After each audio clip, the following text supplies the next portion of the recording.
بسم اللہ الرحمن الرحیم۔ السلام علیکم ورحمۃ اللہ وبرکاتہ۔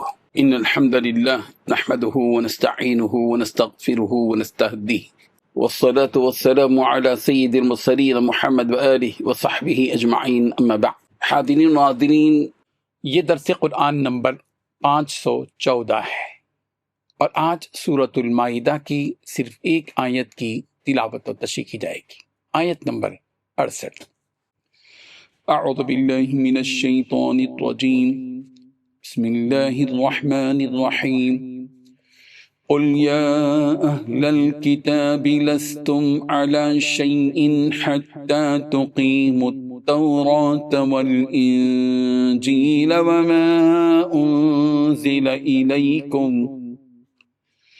وما انزل إليكم من ربكم وَلَيَزِيدَنَّ كَثِيرًا مِّنْهُم مَّا أُنزِلَ إِلَيْكَ مِن رَّبِّكَ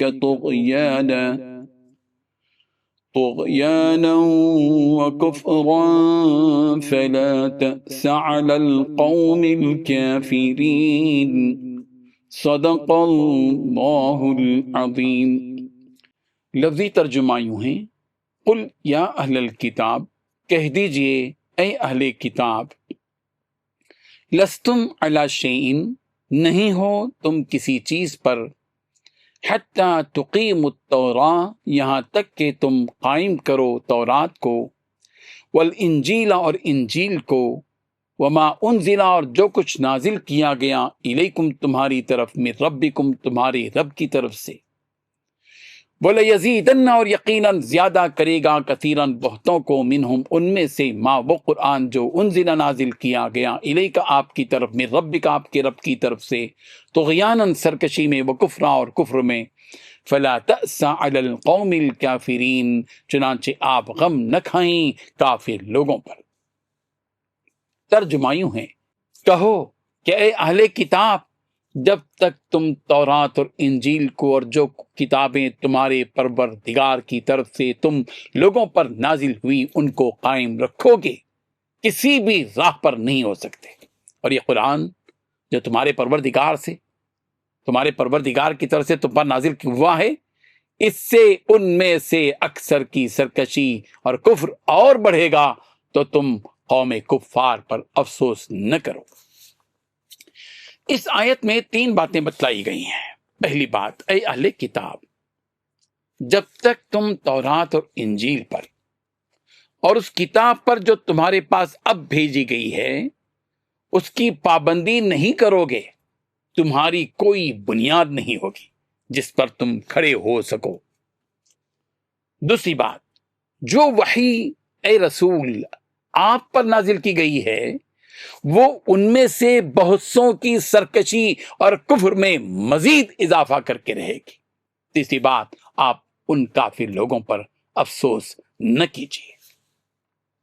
حاضرین و ناظرین، حضرت ابن عباس رضی اللہ عنہما سے منقول ہے کہ یہودی رسول رحمت صلی اللہ علیہ وسلم کے پاس آئے اور کہا کہ کیا آپ کا یہ عقیدہ نہیں ہے کہ آپ دین ابراہیمی پر ہیں اور تورات پر بھی آپ کا ایمان ہے، اور آپ گواہی بھی دیتے ہیں کہ یہ اللہ تعالیٰ کی طرف سے ہے؟ تو رسول رحمت صلی اللہ علیہ وسلم نے فرمایا کہ ہاں، یہ بالکل ٹھیک ہے، بات بالکل صحیح ہے، مگر تم نے دین ابراہیمی میں اپنے پاس سے بہت سی نئی چیزیں نکال لی ہیں، اور تورات میں جو تم سے عہد لیا گیا تھا تم اس کا انکار کر چکے ہو، اور تمہیں جس چیز کا حکم دیا گیا تھا اسے تم چھپا رہے ہو۔ اس پر یہودیوں نے کہا کہ جو کچھ ہمارے پاس ہے ہم اسے مانتے ہیں، اور ہم ہدایت پر ہیں اور حق پر ہیں، اور ہم آپ پر نہ ایمان لاتے ہیں اور نہ ہی ہم آپ کی اتباع کرتے ہیں۔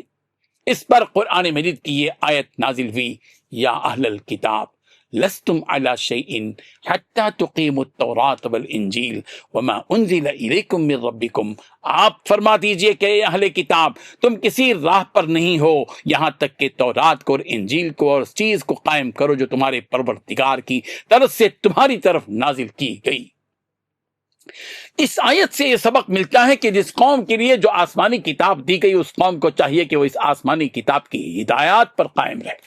آسمانی کتابیں اس لیے نازل نہیں کی جاتی کہ ان آسمانی کتابوں ہی کو بدل دیا جائے، بلکہ یہ آسمانی کتابیں اس لیے آتی ہیں کہ ان کتابوں کی ہدایات ان کے احکامات کے ذریعے اپنے آپ کو بدلا جائے، اور گمراہی کو چھوڑ کر ہدایت، باطل کو چھوڑ کر حق، حرام کو چھوڑ کر حلال، شر کو چھوڑ کر خیر، فساد و بگاڑ کو چھوڑ کر امن و سلامتی اختیار کی جائے۔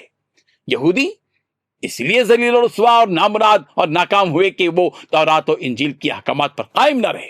اللہ تعالیٰ نے اس آخری امت کو وہ آخری کتاب قرآن مجید عطا کی ہے جو قرآن مجید ہے، فرقان حمید ہے، جو اس کتاب کی ہدایات اور اس کے احکامات پر قائم رہے گا وہ نجات پائے گا، عزت پائے گا، کامیابی، ترقی اور امن و سلامتی حاصل کرے گا۔ یہ بدقسمت یہودی وہ ہیں جو قرآن مجید سے ہدایت حاصل کرنے والے نہیں ہیں، بلکہ قرآن کا نازل ہونا ان کے لیے اور زیادہ سرکشی کرنے کا اور زیادہ کفر و ضلالت میں ترقی کرنے کا باعث بنتا ہے۔ جو قرآن مجید کی آیتیں نازل ہوتی ہیں یہ یہودی اس کا انکار اور اس کی مخالفت کرتے ہوئے سرکشی اور کفر میں آگے بڑھتے چلے جاتے ہیں۔